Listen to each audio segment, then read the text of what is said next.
网上有人问，500块钱能做什么？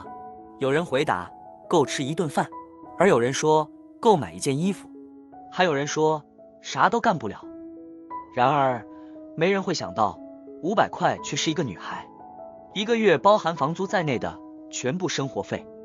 没错，这是一个真实发生的故事。2年前，一篇标题为躺平8年了，感觉很治愈的帖子在豆瓣上火了。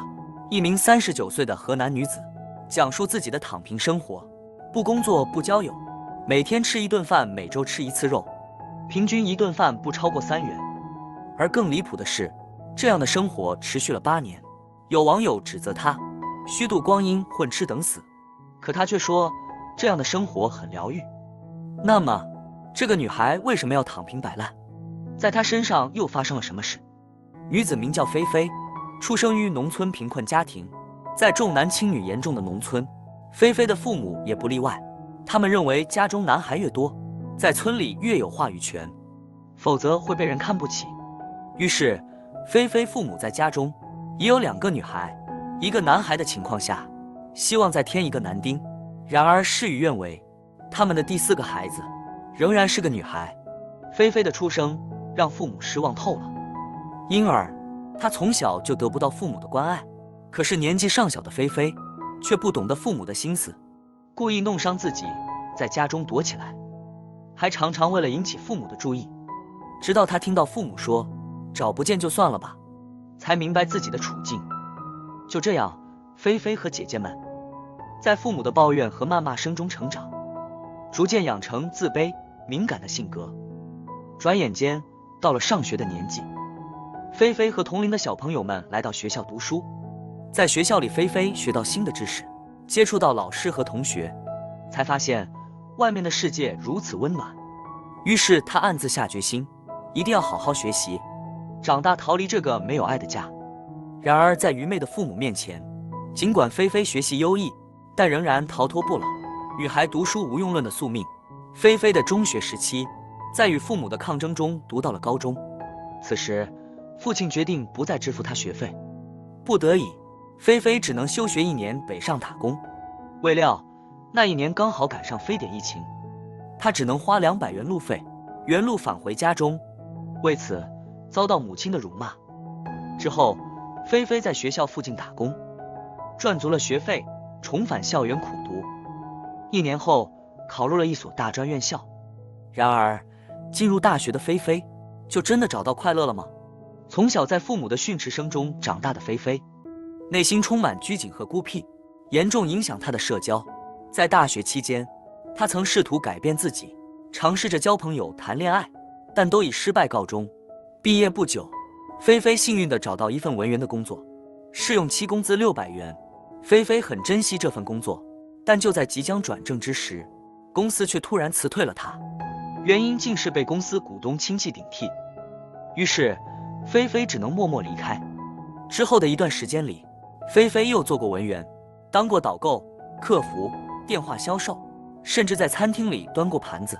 可惜都因她不善言谈，不会察言观色而处处碰壁。不得已，菲菲只好选择进入工厂，做一名流水线女工。众所周知，工厂里的工作强度大，时间长，常常加班，有时甚至一天要工作15小时。而让菲菲感到为难的是，产线上的同事还经常要和她换班，她又没办法拒绝，只能承受无休止的加班。没过多久，菲菲再也无法忍受这种枯燥的生活，便辞去工作，成为一名无业游民。从工厂辞职后，菲菲也认真反省过，她发现自己怯懦、卑微的性格很难应付社会中的人和事，因而她决定到小地方躺平生活。于是31岁的菲菲带着她工作中积攒下来的钱财和行李，来到一个小县城。在这里，她花了160块租了一间只能容纳1张单人床，面积只有10平方的小房子。那么没有工作、没有收入来源的菲菲是怎么生活的呢？由于不用上班工作，菲菲每天都睡到自然醒，甚至有时躺在床上的时间多达20个小时。因为体力活动减少，菲菲体内消耗也不会太大，故需要的食物自然也就少了许多。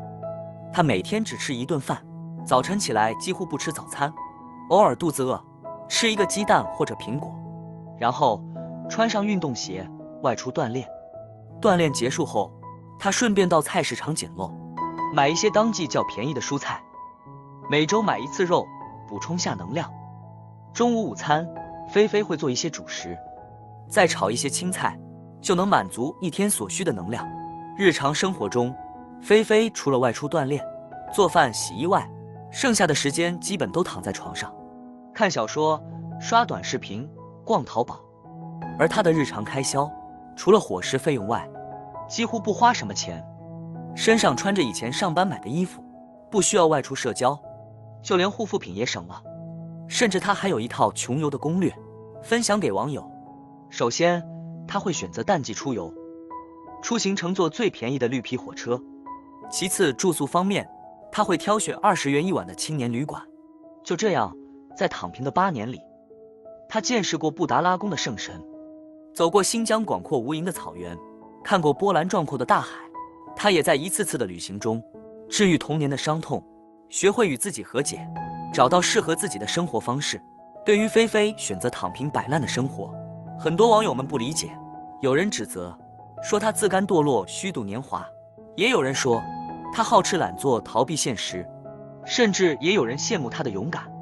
但无论如何，作为旁观者的我们，倘若做不到感同身受，也不必恶言相向。尊重他人的选择，是一个人最大的善良。要知道，未经他人苦，莫劝他人善。